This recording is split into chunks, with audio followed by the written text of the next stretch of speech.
एक कहानी, बेटी का जन्म। एक घर में एक बेटी ने जन्म लिया।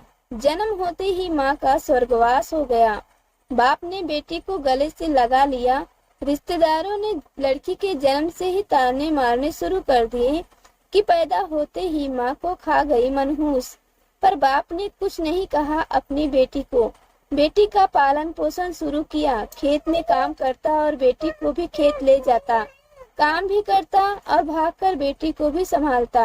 रिश्तेदारों ने बहुत समझाया कि दूसरा विवाह कर लो, पर बाप ने किसी की नहीं सुनी और पूरा ध्यान बेटी की ओर रखा। बेटी बड़ी हुई, स्कूल गई, फिर कॉलेज, हर क्लास में फर्स्ट आई। बाप बहुत खुश होता, लोग बधाइयां देते।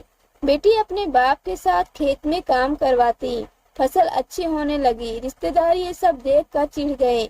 जो उनको मनहूस कहते थे वो सब चिढ़ने लग गए।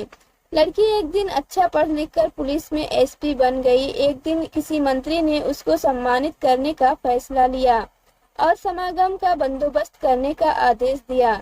समागम उनके ही गांव में रखा गया। मंत्री ने समागम में लोगों को समझाया कि बेटा बेटी में फर्क नहीं करना चाहिए। बेटी भी वो सब कर सकती है जो एक बेटा कर सकता है। भाषण के बाद मंत्री ने लड़की को स्टेज पर बुलाया और कुछ कहने को कहा।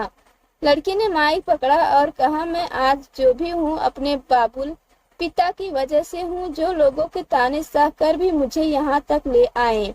मेरे पालन पोषण के लिए दिन रात एक कर दिया। मैंने माँ नहीं देखी और न ही कभी पिता से कहा कि माँ कैसी थी, क्योंकि अगर मैं पूछती तो बाप को लगता कि शायद मेरे पालन पोषण में कोई कमी रह गई। मेरे लिए मेरे पिता से बढ़कर कुछ नहीं। बाप सामने लोगों में बैठकर आंसू बहा रहा था। बेटी को भी बोलते बोलते आंखें भर आई। उसने मंत्री से पिता को स्टेज पर बुलाने की अनुमति ली।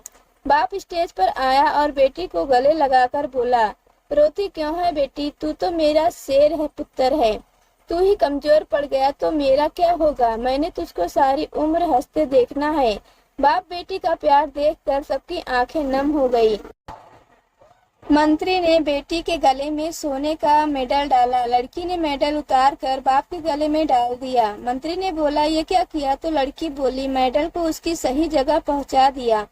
इसके असली हकदार मेरे पिताजी हैं। समागम में तालियां बज उठी। यह उन लोगों के लिए सबक है जो बेटियों को चार दीवारी में रखना पसंद करते हैं, पर ये फूल बाहर खिलेंगे अगर आप पानी लगाकर इन फूलों की अच्छे से देखभाल करेंगे। तो दोस्तों, कहानी कैसी लगी हमें कमेंट करके जरूर बताइएगा और ऐसी अच्छी अच्छी कहानियां सुनने के लिए हमारे चैनल को जरूर से सब्सक्राइब कर लीजिए और कहानी सुनने के लिए आप सभी का दिल से धन्यवाद।